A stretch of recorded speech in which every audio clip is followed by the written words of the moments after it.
Hello, and welcome back to the Dungeons & Dragons Podcast UK. My name is Yasmin, and I will be the DM. Hi, my name is Samantha. I play Laura Greyvale, and she is a sorceress from the province of Nephalia. Hello, I'm Colin, and I play Cuin de Greymont, a paladin from Thraben in the province of Gavany. Hi, I'm Ryan. I play Ogvar Shawfort, a goat-herding, mushroom-seeking ranger from Kessig.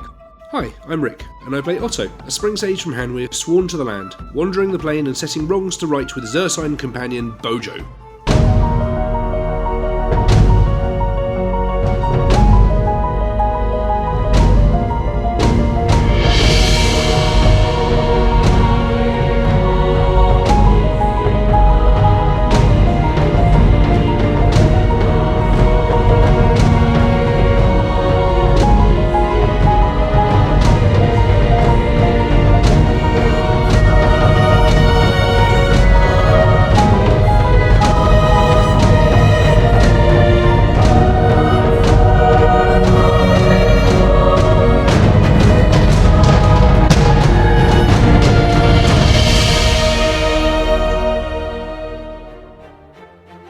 Having discovered Esther lapping up the luxuries on offer, it was a rather grimy-looking group that acquainted themselves with both the assistant and the proprietor of this particularly peculiar piece of prime real estate they now found themselves within.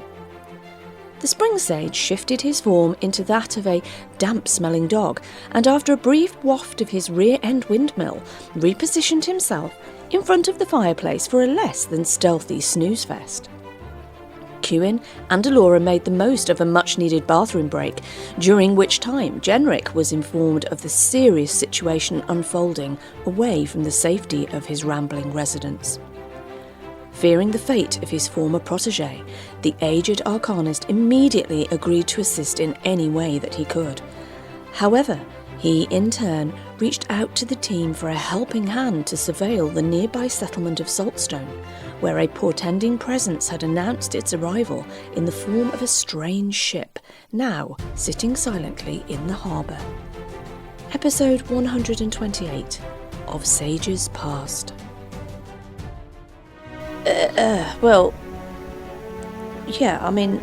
We can go in the morning, guys? Yes, sounds a good idea. Better when the light's out and the sun's up, as much as it does come up. I must commend you on, as I say, the tower is absolutely fascinating. Also, your glasshouse area is packed with things. And then Laura starts to ramble. And your books, your library area, as we came up through that, I don't know what floor that was on. Was it second floor or something? It was amazing. I've never seen such books. I've never seen such tomes. I am absolutely excited to see these. I would love to spend more time in there. There was another floor. Some very interesting items there. A lot of do not touch items. Is this just something you've collected? You must have travelled at some point? They are things I have picked up on travels, things I have bought, things I have had delivered to me, even in some cases things I have created which have not fared so well. Oh. It is a mix of things. Fascinating. Yeah, I find that extremely fascinating. I find all of it fascinating. I think the only danger with allowing you to look at those books, Laura, is that come the morning you may not quite be ready to leave. I could lose myself in those books quite happily. And some of those things. But they're personal items and, well, maybe one day you can show me some of the things that you have. I'd be fascinated. I'm still learning. I would be glad to, Miss Laura. Please feel free to use the library as you wish. However, the rather various items, as I'm sure you've gleaned, there are several quite dangerous artefacts amidst them. Yes. In fact, a vast majority are, so... Yes. So I would ask that you do not go poking, prodding, licking, or sampling anything that you may I find. wouldn't do that. I'm not stupid. If I were curious about something, I would ask. I never take things that are not mine.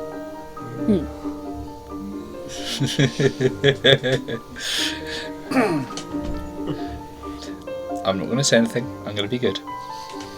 Her eyes roll round in her head slightly as she just thinks. But that's all that happens. Okay. So, what are you doing for the rest of the evening? Are you just simply doing downtime activities? You know, cleaning swords, armour, stuff like that? You know, having something to eat, drink, general chit-chat? Are you just doing kind of general downtime stuff?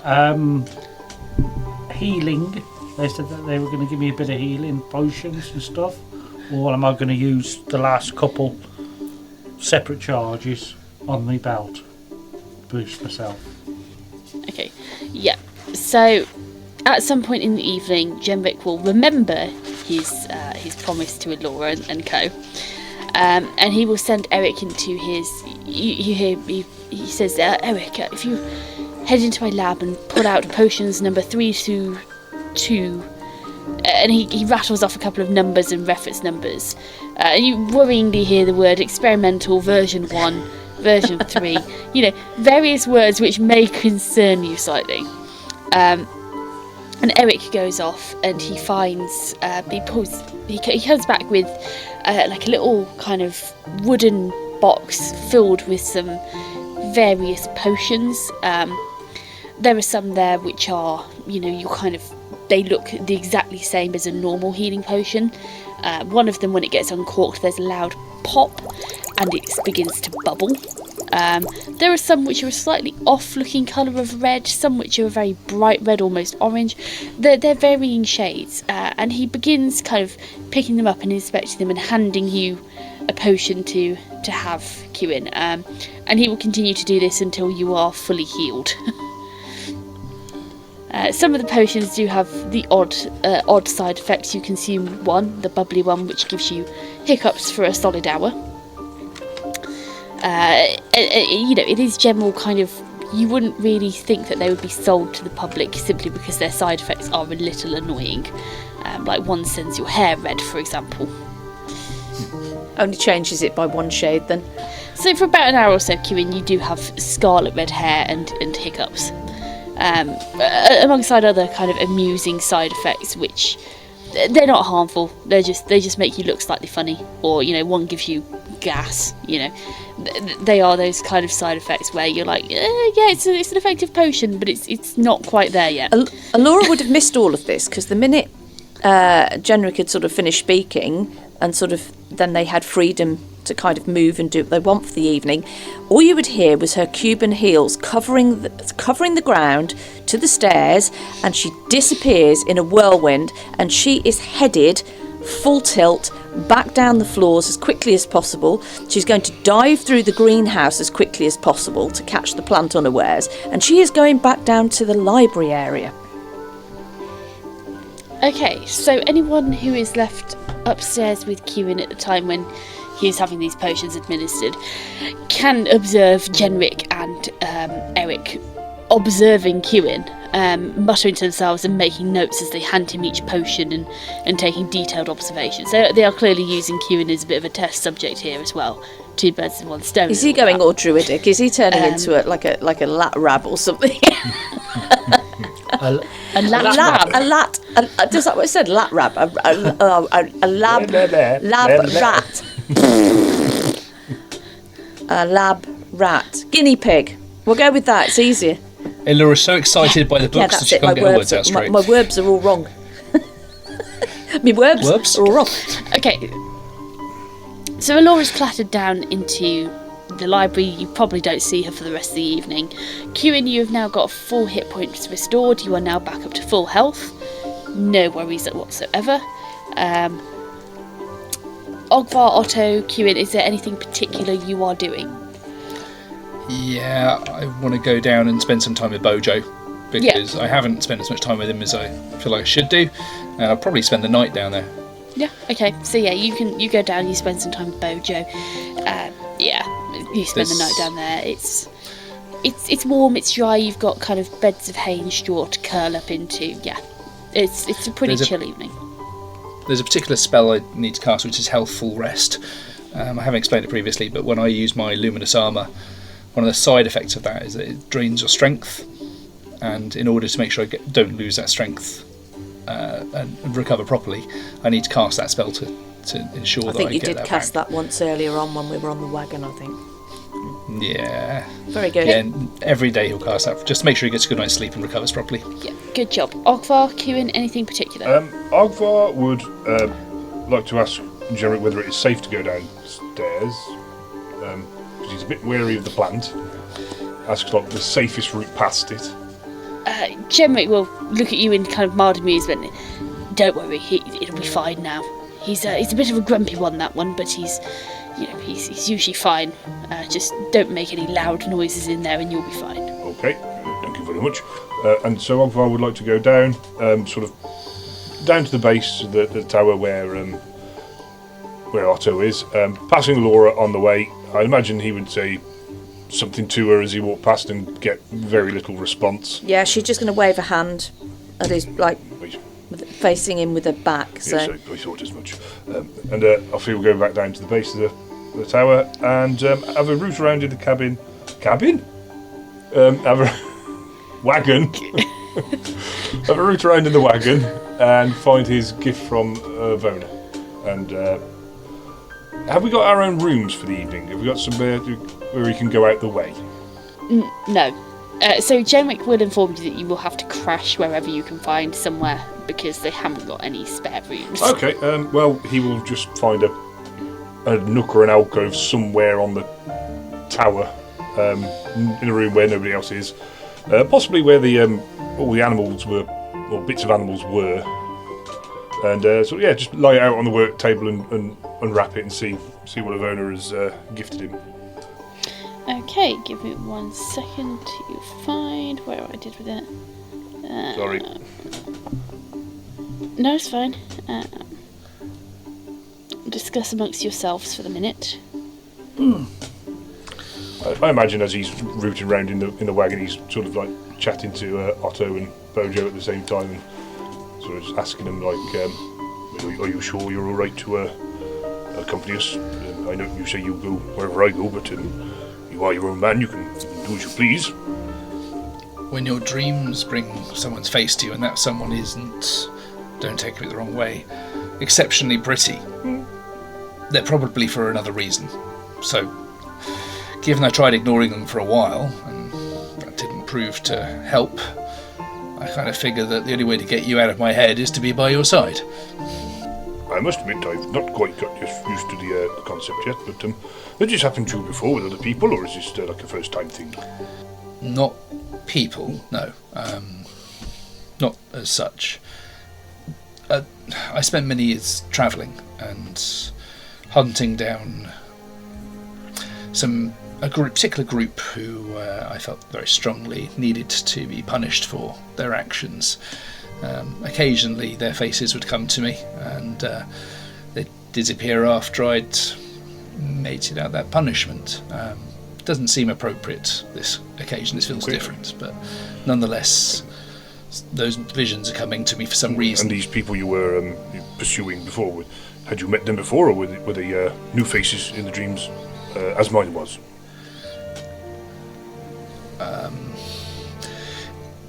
Those souls had the misfortune of taking the wrong man's wife, or so I believed at the time, and it took quite a long time, but they eventually found out that that was a bad thing to have done. I can't see it being a good thing to do at any time in anyone's life. Well, they seem to think it was a good idea. They don't think very much at all these days. I think I understand. And Ogvar will sort of like do the old, like the noose, sort of like that. Generally wasn't that quick, but yes. I see. I understand I understand there's better ways of doing that now, but I was somewhat more hot-headed when I was younger. And I may have made some mistakes. Well, we all make mistakes along the way, and hopefully Avison forgives us for our wrongs in the end. You seem to be making good on your wrongs as you go along life. I've seen nothing, no particular malice from you. Well, not to the wrong people, anyway. Well, let's just say I hope I don't run into any of their families anytime soon. But yes, I'm trying my best to make amends. Good. It's good to have you with us, and Bojo too. And you just give Bojo a bit of a fuss. He'll probably really appreciate that. Likes to cuddle. So as Ogvar runs down through the library, and obviously he calls out to Alora, she'll wave her hand behind her, and then she'll sort of click her fingers and say, "Oh, Ogvar, just stop a minute. Can I have some of those pastries out of Orland, or some of those, like a venison round or something would be nice?" Okay, do you want anything in particular, or are you feeling lucky? Ask him, Orland, could I have something sweet and something savoury? Just give me a couple of each, if that's okay. Okay, and Ogvar will sort of fetch Orland from the side of his hip and just sort of present him to Alora. Oh, that's great, thank you. Orland, would you like to stay with me for a few minutes? Yeah, okay, why not? Okay, thanks. I'll leave you to it, and I'll just unhook Orland from round his neck and just set him on the table or something. Yeah, that's cool, thank you. Alora's then going to proceed to wave her hand and say, "Vinificus manus," mage hand will appear, and she's going to start using the mage hand to start pulling books off shelves. And the hand will bring her the books to the table and set them down. By this point, she's got scrolls out, she's got books out, she's flipping through pages, she is just absorbing everything. I think she would just study there for the night until she can't keep her eyes open anymore, and then if anybody were to come down, they would find her crashed underneath the table, lying on a whole pile of books and scrolls. And bits of pastry everywhere, and just Orland on top of the desk. Okay, cool. Okay, so Ogvar, you settle yourself down with this package from Ivona. It's wrapped kind of sloppily in this kind of brown paper with some kind of drawings and paintings and scribbles on it, with a bit of twine tied around to keep it shut. And as you begin to open the package, the first thing that falls out is a note. You look at the note, and the one side of the note is very clearly written in a child's hand. It's quite it's clearly been written quite sloppily, very childish, large letters, very loopy, kind of little crayon hearts like over the eyes and stuff like that. It's a very cute note, and it's basically Ivona thanking you for everything you've done for her and for being the best, and etc, etc. But when you flip the note over, you can see that there is a more adult looking note, and when you read it, it is from Richard. And the note from Richard basically says that this is an heirloom item, something that has been in the family for many years, but he believes that it's found its proper home, and he wants you to have it as thanks, personal thanks for everything that you've done for Ivona.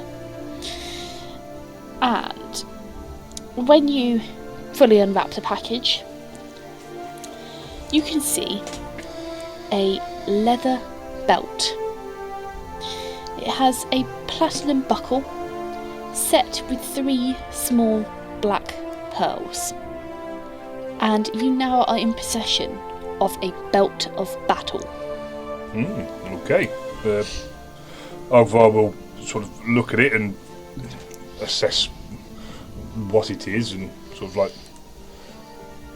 admire how well looked after it is, and the buckle's still shiny and the leather's been treated well, and he'll turn his attention to the note and obviously read it. Both sides read Ivona's, and obviously Richard's side, and sort of feel very happy within himself for what he did. And what he will do with the note is, out of his pack, he will get Portia Bella's journal and open it to the page he's reading it at, and put it on the page as a page marker, Ivona's side, note side up, and shut the book and put it back in his. Yeah. So he's got it there for safekeeping. Nice. And, yeah. Nothing else special that anyone's doing in the evening? No? Don't think so, no.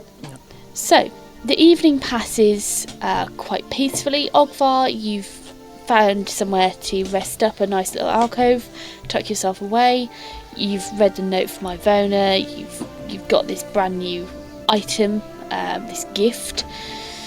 Elora, you are face down in a pile of books and scrolls. Yep. Ogvar, Otto, you are curled up with Bojo, giving him some TLC in the nice warm hay downstairs. Cuin, are you just kind of staying upstairs? Are you heading back downstairs? Where are you going? I was staying upstairs in a nice warm chair with Esther and Jenrick, and toasting a few crumpets, waiting for a reply patiently from Esther, whether she's coming with us or not. Sorry, Colin, I didn't realise that you'd asked that. So the topic will get brought back up in conversation at some point. Esther, do you think it's worth me going, Cuin? I mean, I'm more than happy to come and raring for an adventure, but I'm happy to do whatever you want, to be honest. I can come with you and give you a bit of extra, support and backup and a bit of fighting spirit, or I can, toddle off out the way like the old woman I am. Well, you're always welcome. But it seems that whenever you're not with us, I get injured very badly. You're a bit of a Well, I can't have that. good luck charm, so to say. But it doesn't appear that it's going to be that dangerous, I should imagine. And you could always be a backup. In reserve. I'll come with you, dearie. I'll come with you, dearie, and I might stay outside or do a spot of bird spotting or something while I'm there. And if you need me, give me a holler, and I'll be there in a jiffy. Oh, well, yeah. I mean, you could stay. Like I said, I'm not gonna force you, but we do miss you. But yes. You could stay here. Oh, well then, no, I'll come along. It'll be good for me, some fresh air. Okay. So your evening passes quietly. Eventually, Jenrick will go off to bed. He quite gentlemanly offers his bed to Esther, says I'll sleep in a chair. Esther declines and says, "Oh, I'm fine, dearie. I've had quite a few years of hard church mattresses. It'll be quite all right." And everyone will eventually drift off. Esther makes herself up a sleeping roll on the floor near the fire. I'm assuming you're probably going to do the same, Cuin. Oh yeah, Cuin will just fall And asleep in the seat. eventually... Okay, Cuin falls asleep in the chair. That's all good. So eventually everyone in the tower is asleep and a night passes. If you have any hit points missing, which I don't think anybody does... Oh, Ogvar does. Yeah, so usual healing rules will apply. If you're above half, heal up half. If you're below half... No problem, Yeah. thank you very much. That's right, if you're above half, heal up fully. If you're below half, heal up Just half. need to check if That's I've right. got any missing. I don't think I do. Okay. So, yeah, the night passes. And morning eventually breaks. You wake up in the morning. I'll assume that you'll all kind of congregate upstairs to figure out what's going on. Esther and Erik are in the kitchen sorting out a breakfast of sorts and whipping up something quick. And yeah, it's quite a peaceful morning. You do not see Jenrick. Anybody who's coming up from the lower floors, so Elora, Ogvar and Otto, you will be able to pass him in the... which room? in his workshop. So this workshop where it's all covered with dangerous items and stuff and red tags, you will be able to pass him in the workshop. You can see that there's a desk of some sorts at the back, and he's currently poring through the book, through Katerina's journal. You'd say he might have actually gone here because the library's currently occupied. But he's busy early in the morning starting to work on deciphering her codex. I shall greet him briefly as on the way past. He kind of waves his hand and flips his hand about dismissively. Not being rude, he's just completely absorbed. Again, Alora will just shout in through the door. Morning, Jenrick. Say good morning, Orland. Oh, he's not going to say anything. Orland, that's most rude. She carries on up the stairs. Yeah. Right. I went to sleep on that floor. Oh, you were on the workshop? I thought you were in the alchemy He's probably lab. just walked round him. I thought... No, it was the one where the animals were, I was. Yeah. Is that the alchemy lab? Oh, that's... Down the stable level. I've got to remember now. That Where is... the rats were in the cage. You were talking to them. Yes, so that's the workshop, yeah. Yeah. Yeah, so you've probably, you're probably curled up on the floor in a corner or whatever, and he's just wandered in and started working. He hasn't even really paid any attention to you as you've kind of got up and shuffled around the place, done your morning stretches and, your 1, 2, 1, 2 kind of job. Yeah, he has not paid a lick of attention to you. Not rude, just absorbed. Oh, well, completely that absorbed. That would have been on a lower floor to Alora, so Alora wouldn't have said anything. I think that was on a low. Was it not? You'd have to pass. Library's on the second floor. Workshop's on the fourth. So yeah, Ogvar will wake up and sort of like look at Jenrick and think, animals in cage, where's Murdoch? And just quickly scout for Murdoch, make sure he's not in a cage somewhere. No, Murdoch is quite happily perched somewhere in the room. You can see him directly from where you are. He's quite happily, just observing. Okay. As Alora gets to the top floor where Cuin and Esther are, she's going to check and see if Rowan's in his pouch. Is he there? Yes, Rowan's in his pouch. Ogvar, what were you going to say?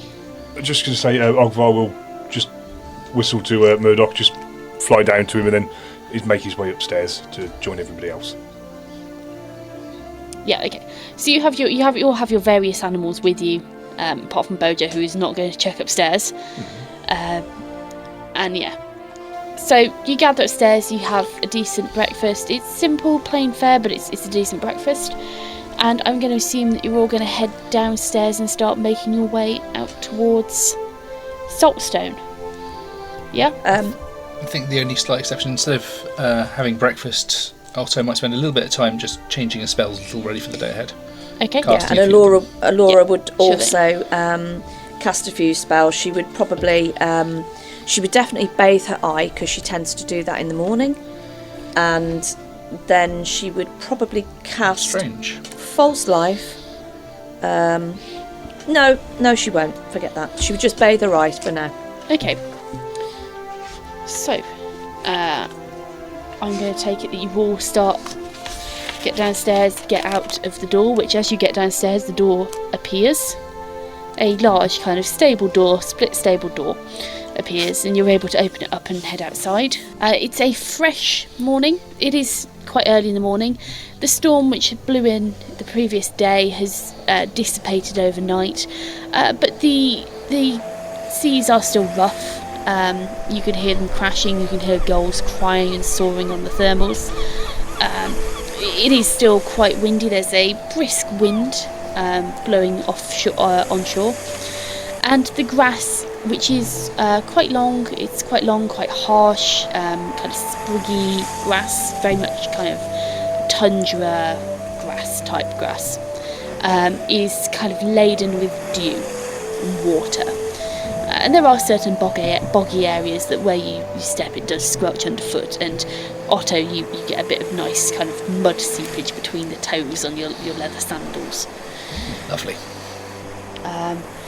Quite a pretty sky, lavender streaked with pink and orange as the sun rises above the horizon.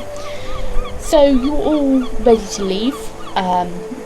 Esther is ready in her usual gear, her leather trousers and thick overcoat.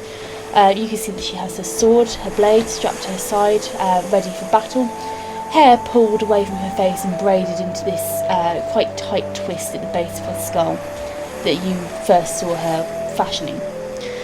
I guess I take it that you will all be prepared for battle. You have patched up your armour, Cuin, as best as you can. It's still looking really rough. You can see some places where there are quite obvious weak points. You would say that you probably need to get it fixed after being chomped on by the dragon eel. Yeah. But it is still serviceable, it's still functional. You've checked to make sure that, it's not going to fail on you at any point. It's more of a kind of a visual thing at this point. So you were all togged up. Yep. Ogvar, you've got your bow strung, ready. Yep. You've made sure it's well oiled, made sure it's well maintained overnight. Sporting a very nice new belt as well. Yes, very nice new belt. Put on and buffed up the buckle. Yes, it glints wonderfully as the sun rises above the horizon. Okay. Elora, you two are ready for the day. You've made sure you've washed out your eye, rinsed your eye out. You've got everything ready, all your kit on. Hat is neatly on your head. Otto, you are up and ready for the day. You haven't got much clothing to rearrange or make sure it looks tidy. But you've tightened up your sandal straps and dusted off your raggedy tunic. I'm assuming that Bojo is freshly groomed and looking wonderfully handsome as he always is. As always, and I'll run through my checklist of daily spells, and I'll hold off with my luminous armour until we get closer to the town. I don't want to be shining like a beacon on the way there. Okay, excellent. And you are all joined by Erik, who has changed out of his suit. This is quite well worn, but tatty. It's well worn, well maintained, but you can see obvious signs of wear. This suit that he was wearing, he's changed out of it. He's now wearing some more kind of rough and ready clothes, a bit hardy, you would say. He's wearing leather breeches and a thick oil skin, like a oiled jacket, like kind of cape affair. It's still got this kind of, you can almost say it's got a kind of flair to it. It's very much when you saw Jenrick with this beautiful kind of opulent midnight blue robes with all this elegant stitching. It's reminiscent, but obviously not the same. It's not as high quality, it's not as good, but it has still been made to look decent. You can see some various runes stitched on it. Looks very much handmade though, not so much like fully tailored, but it's still some very nice clothing. And he's joined you, ready for the day. And you can all see that on his hand he has what looks to be... everyone make me a knowledge arcana if you've got it. If not, just a knowledge check. Okay.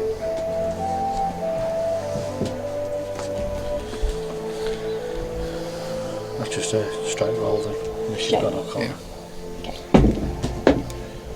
Okay. A 4 from Otto. A 4 from Otto, okay.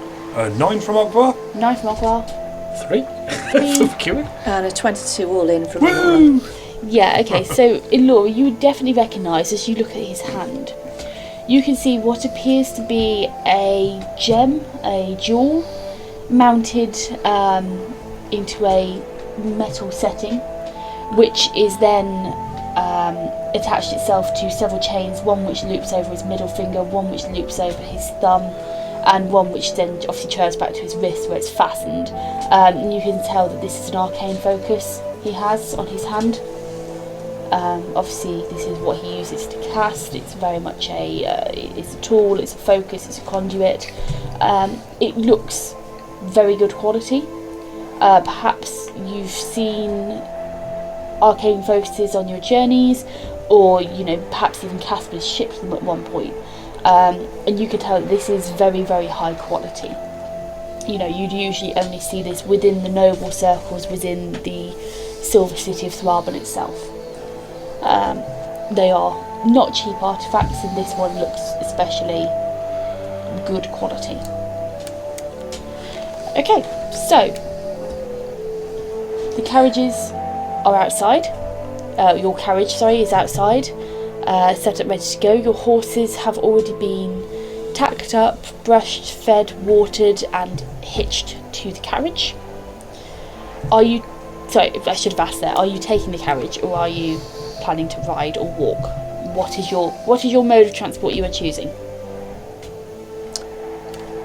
How far away is it? It's half a day. Half a day. I would have said just ride, but Yeah, Okay. You will. just ride. Okay, so I'll work on that one. You've had a brief discussion in the morning with Erik and co. You've made the decision to ride, so the horses have been fed, watered, groomed. They are now tacked up. You have your 4 horses, which you will have, one for each of you.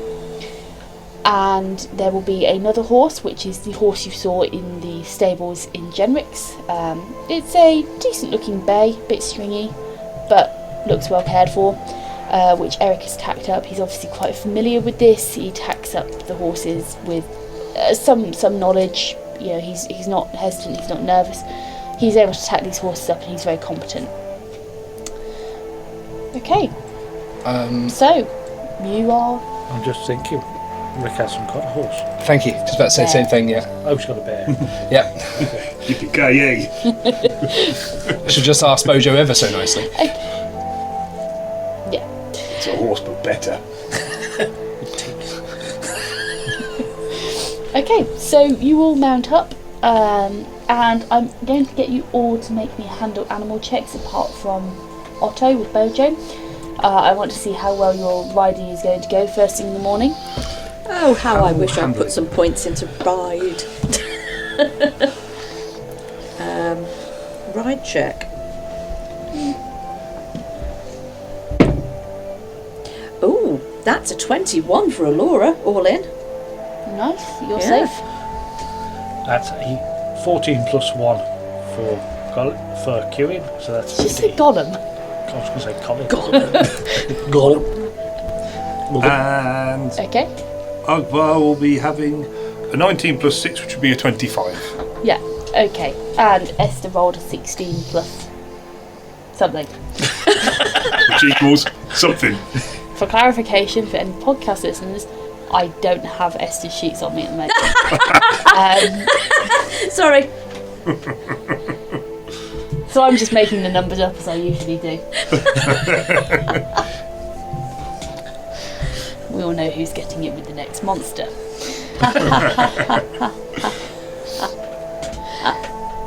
Okay. So, you are all able to mount up, you're all able to get started on the day. The horses are feeling good, they've obviously well fed, well rested, and you set out on the way to Saltstone. Is there anything in particular that you are doing on the journey there? Yes, Alora will cast, as she's riding along, she will cast false life on herself. Okay. From previous experiences over the last day, it's made her just a little bit twitchy, so she's just going to go and cast false life on herself, and I'll do that roll and let you know what it is in a moment. As we're going along, Cuin will turn to Alora and go, how are you doing for your holy water? For your eye? Just give us a shout whenever you need any. I can bless holy water now, so unlimited supply gear. Oh, that's really cool. Thanks, Cuin. That would be really useful, actually. Thank you. I'm all done for today, though, but yeah, thank you. Yeah, Akbar's on his horse. And you can say, I don't think we've actually ventured out this way before. Erik, would you mind leading the way? Oh, yes, of course. No worries. Yes. Is the road generally quite safe? Well, to be honest, there isn't really a road. You are quite literally just riding across the grassland here. Oh. There is no road.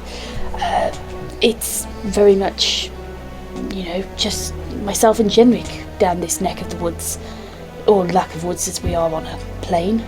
So, more on a cliff actually. But yes, no. So I travel up to Solhoff occasionally, but no. I mean, Saltstone's been abandoned since before I was born. So there's never been reason to go that way. No. I see. Have you always been from round here then? No, I haven't always been from around here. In my own travels, I came across the Master Jenrick, and he very kindly took me under his wing, taught me arcane skills. Quite fortunate that he has done so. Yes, I am Erik Shiblington III. Okay. Nice to meet you. I'm Var Shoreford. I don't think we've fully been introduced. Pleasure to meet you, sir. You'll hear. I'm Cuin the Greymont. Nice to meet you.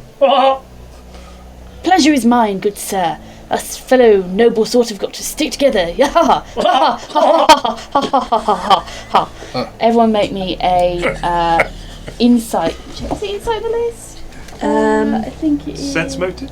Yeah, let's go for a sense motive, Are yeah. you sure you don't want intimidate after that? Oh God, now there's two of them. Sense motive. Sense motive. Sense Off on motive. his own. Sense motive from Otto is 14. 9 plus 5. Okay, 14, yep, pretty good. Yeah, that's a 9 minus 1 from Alora, which is an 8. Pretty shit. Okay. It's a 9 plus 1 frog which makes it a 10. Okay. 8 plus 5 for Cuin, so that's 13. Okay, 13. Okay, so let me just make a do.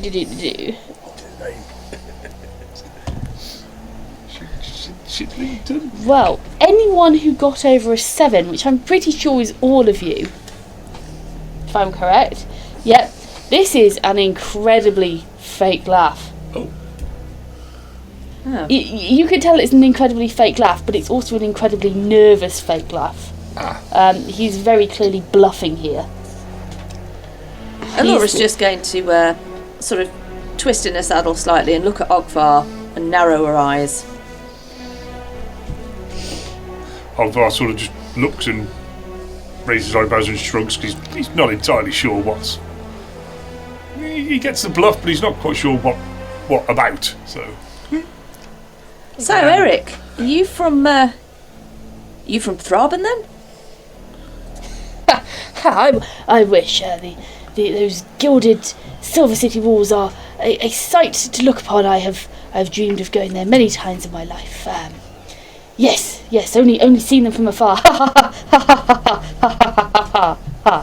But no, I am from a village, or not a village, sorry, a town, more of a small city, to be honest with you, in Kessig. Yes, used to live in a very big house over there. Yes.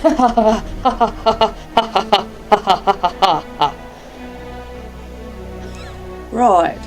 Yeah, okay. Excellent. Well, that's nice. You can all roll me another sense motive check here. God, if I fail this, I must be dumb. Funny you should say this. Thought something. I did wonder you were... I shall lead off then. Well, I seem to have less about me than I did last time because it's I've rolled a 7 minus 1, which is a 6. Cuin's 12 plus 5, which is 17. 17, nice.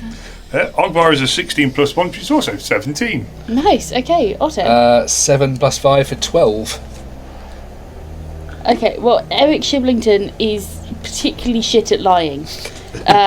With the 4, you all beat him. You can tell that what he's spewing out of his mouth right now is quite possibly garbage. It is. I mean, he. You can tell just from that sense motive check. You can tell that he seems to be a really nice guy, but he is lying through his teeth. about everything he's just said. I wish I'd have picked that. Okay. Detect lies. What, are you planning to be Jerry Kyle, are you? The lie detector test. Well, if no one else is going to say it, I will. He's full of shit. Has anybody got a toilet roll? There's a bear shit in the Just woods. gonna look at him, and that's it. Okay. He's going to pull down his he's going to pull down his visor. Clang.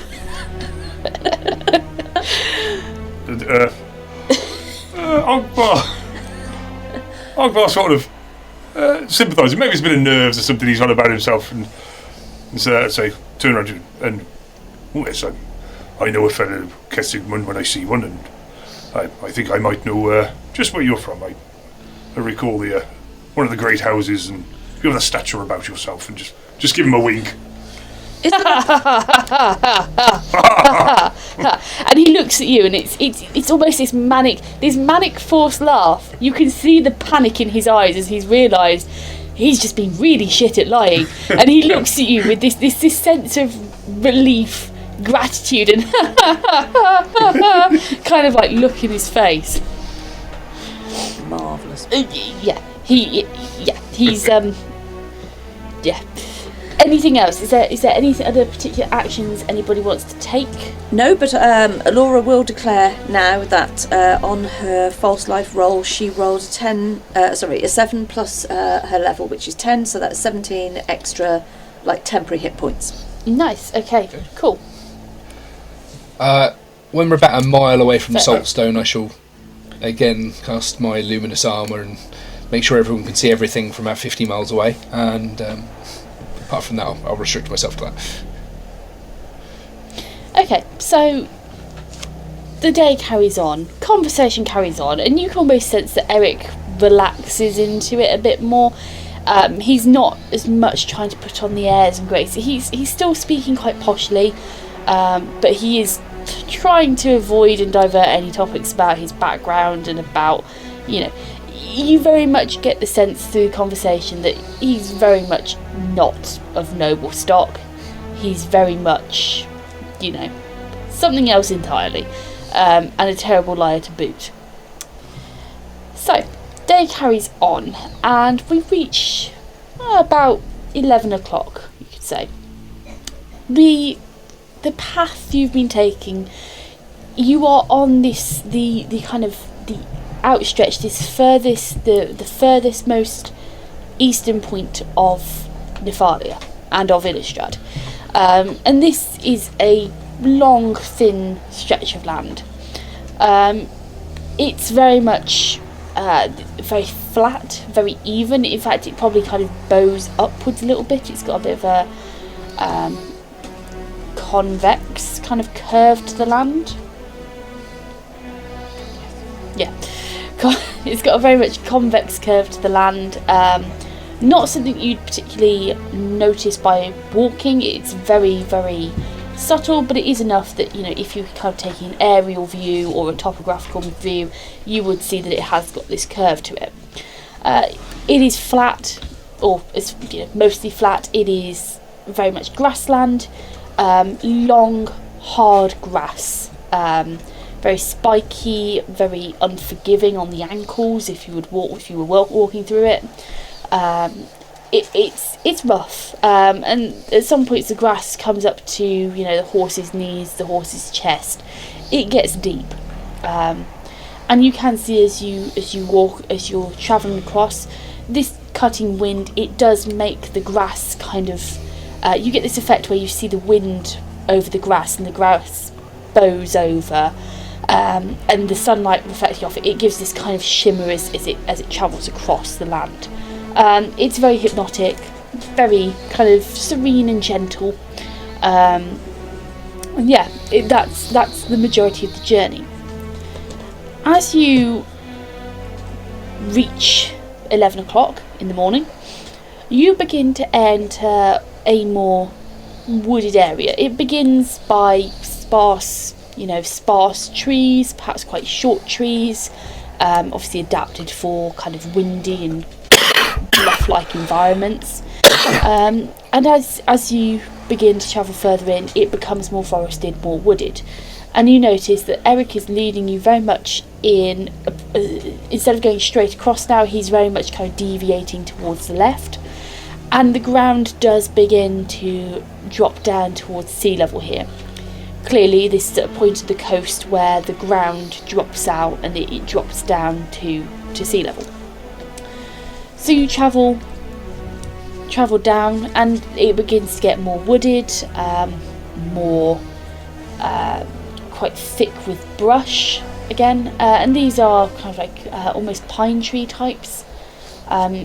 And looking at it, anyone with a kind of a knowledge of the woods, so Otto, Ogvar, you can see that this soil which they're in is obviously very dry, very easily washed away. You can see exposed roots sticking out, where obviously the ground's crumbled away from them. It's almost kind of like mountainous terrain. Shallow roots spread a long way out. And everyone make me a spot check, please.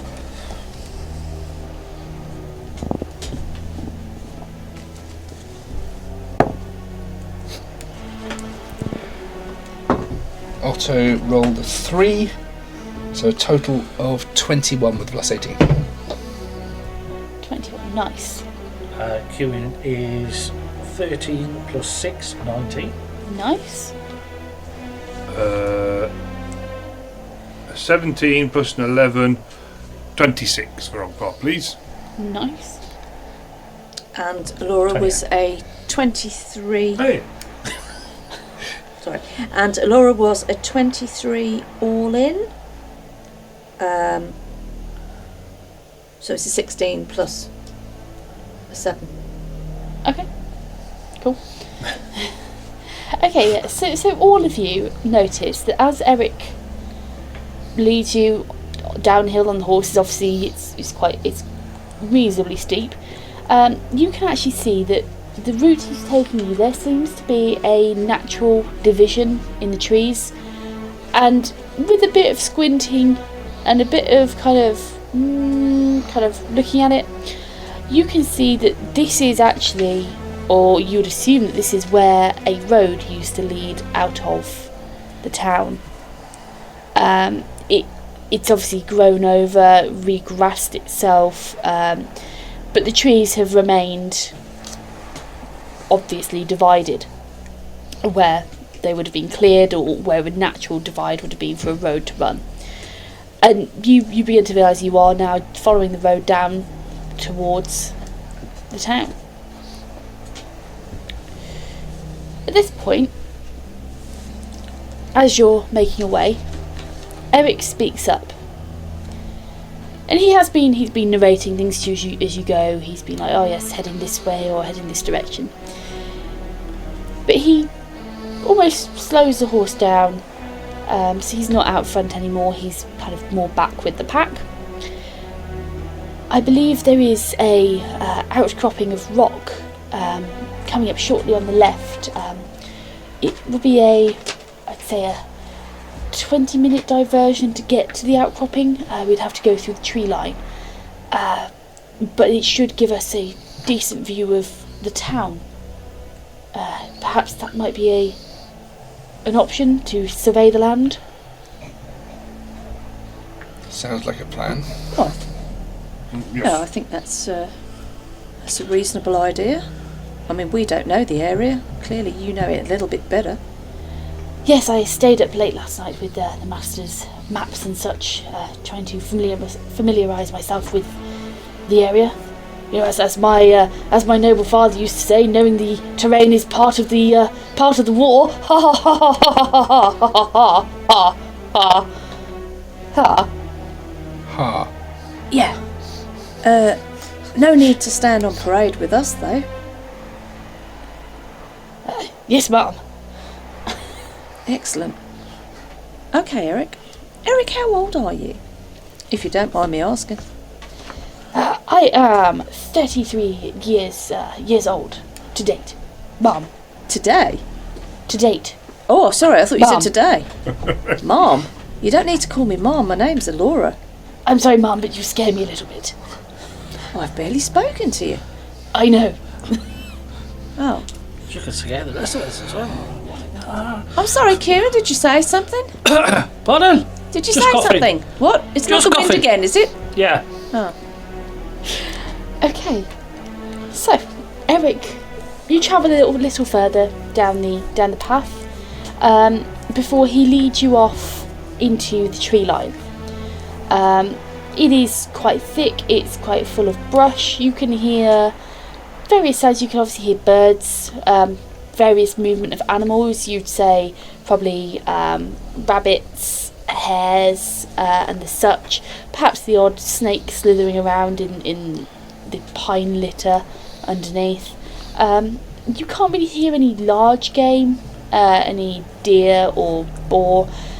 You can't hear any specific noises, but you can probably see faint tracks, both Ogvar and Otto, where obviously animals have passed through. So for 20 odd minutes he leads you through the tree line in seemingly a random direction.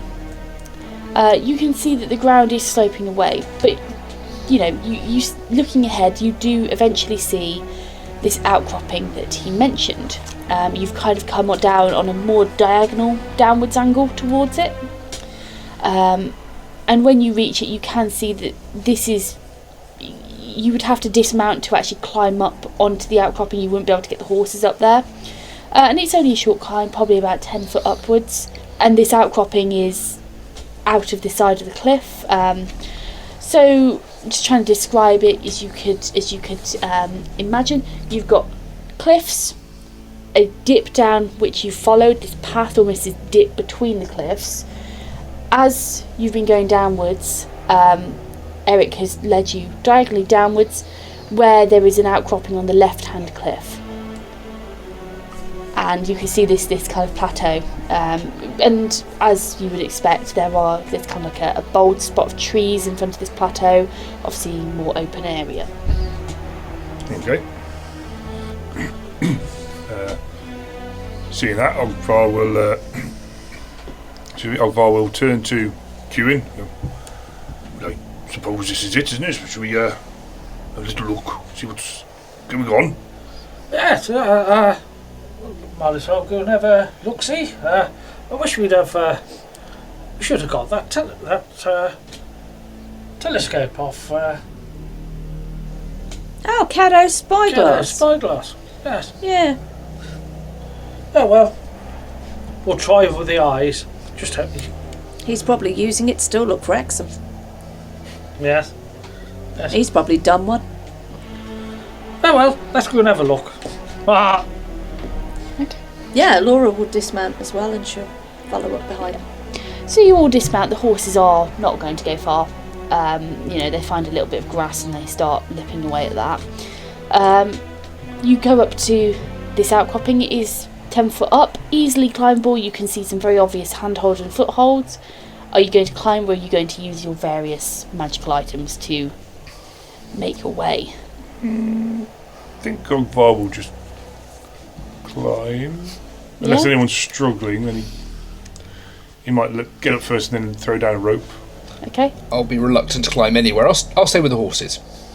Okay. Otto, stay with the horses. Ogvar, do you want to make me a climb check, please? I can certainly try.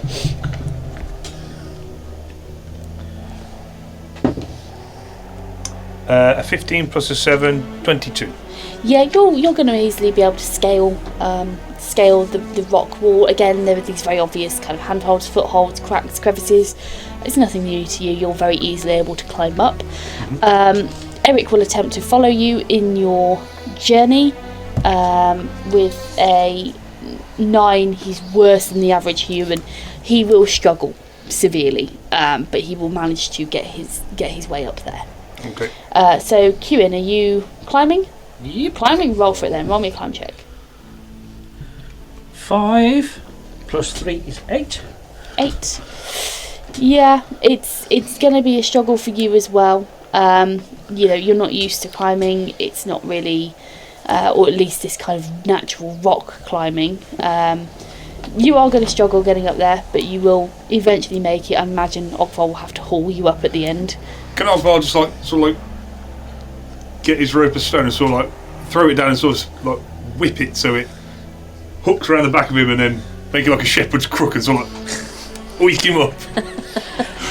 That's going to be quite a skill to do, so make me a dexterity check, please. Can I use rope? Yeah, go for it.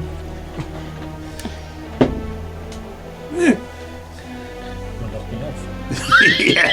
That's going to be about as good as Cuin's climbing skills. It's going to be an 8. Yeah, I mean, you fling your rope of stone out, and it gets a bit of a curve on, and then you say the word to activate it, and you're left with like a pole, which is now made of stone and quite heavy. Okay, I can live with a reachy pokey stick. Okay, Elora, are you attempting to? Well, she's looking at all this go on, and then,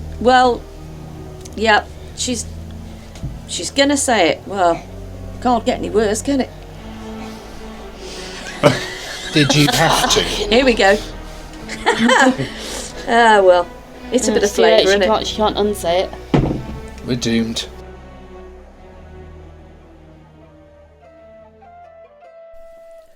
The party paladin was in need of some TLC, and after his annual ablutions and playing the part of the guinea pig once more, Jenrick tested some of his homebrewed help on him. Despite the strangely scarlet syrup of figs and a heavy dose of the hiccups, somehow he did feel better for his magical makeover. During the evening downtime that followed, Ogvar finally opened his gift from Ivona and was taken a bit aback to discover a rather beautiful belt. Unsurprisingly, Laura gave it legs, making a lurch for the library, its books, and, in a shower of crumbs, the pastries. Finally, and deservedly, the friends got some solo time and some well-earned rest. As daybreak dawned, the friends felt stronger and somehow rejuvenated. Electing to travel with equine encumbrance, Cuin, Ogvar, Otto, Esther, Elora and Erik struck out in a northeasterly direction, heading towards the apparently not-so-abandoned settlement of Saltstone. A little light conversation en route revealed Erik's false facade and ludicrous laugh, which did nothing to discourage Elora from handing him a little honesty. However, Erik did prove to be a good geographical guide, and as they took a detour off-grid, they found themselves climbing a rocky plateau, which they were able to use as a vantage point with an ideal view overlooking the old town. Hey, you made it this far, so lend us your ears for a moment longer if you will. Firstly, we are most humbled that you are enjoying our yarn, and the crew thank you from the bottom of their hearts for your patronage. Producing this podcast is incredibly hard work, and as such, if you would like to support us, there are a few ways in which you could really make a difference. Sharing links to friends and family helps to spread the word, so others like you can find us, and in turn they too can enjoy the show. Equally helpful is leaving a 5-star review on Spotify and any other streaming services, which will help us immensely. Or, if you feel you could go that extra mile and contribute a few coppers to keep our creative juices flowing, you can hop on over to our Buy Me a Coffee page or drop us an email. We would all be immensely grateful for your support in any form. Lastly, we invite you to visit our website, where you will find information on our campaign from backstories to settings. Join our Facebook group or follow us on Twitter. All the links are in our episode bios. Don't forget to smash the subscribe and download buttons so you never miss the next episode. See you all again next week, folks.